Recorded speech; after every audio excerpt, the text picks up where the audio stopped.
Thank you, Jimmy. Allow me to request that the tributes be brief so that we can go to the next stage. Sorry, Jimmy. Yes, Your Grace. I'll be very brief because I know we are also keeping to military time.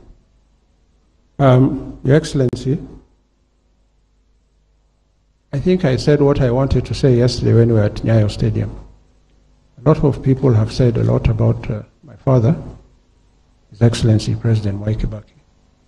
And the tributes have been accurate, they have been heartfelt, and we have received them as a family in the manner that they deserve. But I think I might just want to give a bit of insight into, should I say, the more relaxed side of President Mwai Kibaki. Because the tributes have been there, but they basically focused on his, public life, his tenure as a president. But he was so much more than that. Or at least those Kenyans, I would say, who are above 55 years of age and had the privilege of growing up under the parentage of this generation. In my estimation, this was Kenya's finest generation. This was a generation that built this country. The men and women who, should we say, came into government in 1963 when we got independence, dedicated their lives to the service of this country. And that is why you see, in Kenya in the 1960s and 1970s, Kenya was actually really like a paradise. We had tremendous economic growth, we had good security, we had a lot of optimism, and all the other things that go with being a young, dynamic nation. My experiences with Mzee, obviously, first and foremost, were as son to father. And my earliest, I'll just give, Your Grace, I'll just give one or two examples of how I related with my dad. My dad, I think, my whole life has been almost like a game of cat and mouse. My dad wanted me to pursue a life of excellence like he did. And in many instances, he felt that I fell short of that. An example is when I was in Form 2. Now,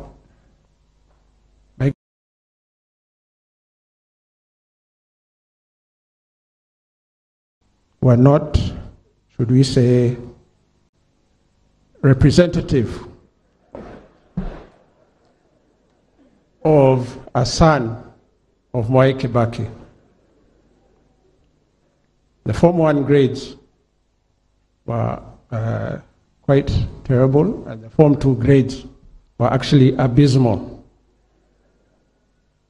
So I went to take my father. We had this thing where we got our school reports, and each one of us would go into his sitting room because he had his sitting room, and we would sit with him and give the reports. Judy gave her report. Judy, by the way, that time she was in Form 3. I think she was almost a straight A student. Maybe she got 1 or 2 Bs, but the rest were A's. Then we had David. David in school, from primary school to high school, he was an academic genius. I think in academics he took after his father. Only that time you were a small boy, so you were not involved in this. But my mother made it a point that I be the last one to give my report. Mzee looked at my report, and I remember him going back up to the top of the report where your name is, because I think he was wondering, this must be a mistake. This cannot be my son. Then he asked my mother, these grades, which I'll not repeat here, please, I need to keep some dignity. He said, this is out of what? Is it out of 50 or is it out of what? My mother said, this is percent. So Mzee gave me one of those looks, which I'm sure, Your Excellency, you've come across those looks when he's very angry, because he doesn't shout, but he gives you one of those piercing looks. And he said, you know, Jimmy, let me tell you, let's do this. Forget about this school business. Let me take you to Naromoro, our farm there. Look after my cows, and I'll pay you a small wage. It won't be for free. And I think when he saw me actually contemplating that, he told my mother, you know, Lucy, Madare Mental Hospital is not far away from Muthaiga. Shall we take this boy then to get his head examined so that we can establish that it is not his brain that has a problem, he's just lazy. And I can tell you, he was quite annoyed, and he told me, you know, what we are going to do now, we are going to talk to the priest at St. Mary's, and you are going to repeat Form 2. And I was like, repeating Form 2, and I've been bullying those Form 1 kids. That's not an option. But to cut a long story short, I studied like crazy, and my third term grades were actually very, very good, quite respectable. But he told me, you know, if you don't maintain those grades, you are going to be forced to repeat, and you'll be forced to repeat without warning. So throughout the rest of my high school, I decided to apply myself, because we never knew when the report actually met his standards, or whether you'd be forced to repeat. You know, my father was a lecturer, my mother was a teacher trainer, so they took academics. Best schools in Kenya, and we should not actually squander those opportunities. Like I said, my life with my father was a game of cat and mouse.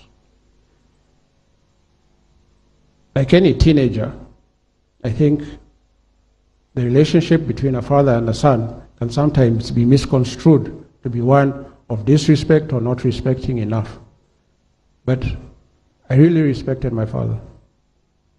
At one point, I remember he told me, you know, Jimmy, you keep going out and coming home 2, 3 o'clock in the morning. Why can't you come home at a respectable time? Respectable people are home by midnight. He told me it's only crooks and vagabonds who go out parading at all hours of the night. So he told me, from now on, when you go out, be home by 1 a.m. the latest. And I told him, yes, Dad. The following weekend, I went out. I knew he was going to Odhaya. So normally when he came to Odhaya on Saturdays, he came back on Sundays. But that day he came from Odhaya very early in the morning. And I was walking into the house. I saw through, you know, there was a split in the curtains, and this was at 3 a.m. I saw Mzee sitting there. I was like, oh my goodness, what is going to happen now?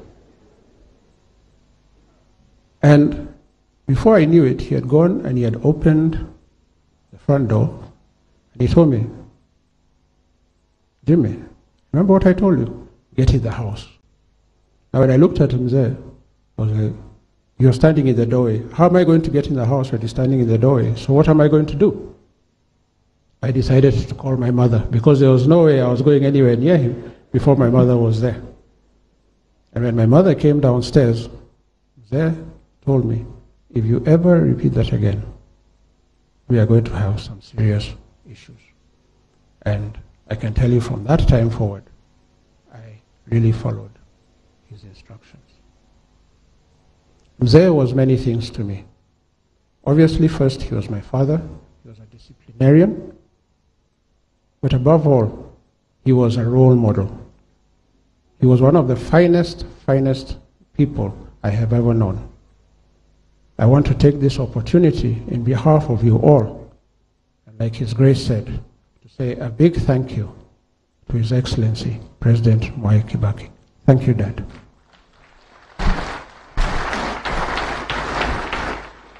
Thank you, Jimmy. we would like to have just a few and maybe briefs to you from the family, from the extended family. Allow us to call John Kibaki, the nephew, I think he's Forester, to make, please.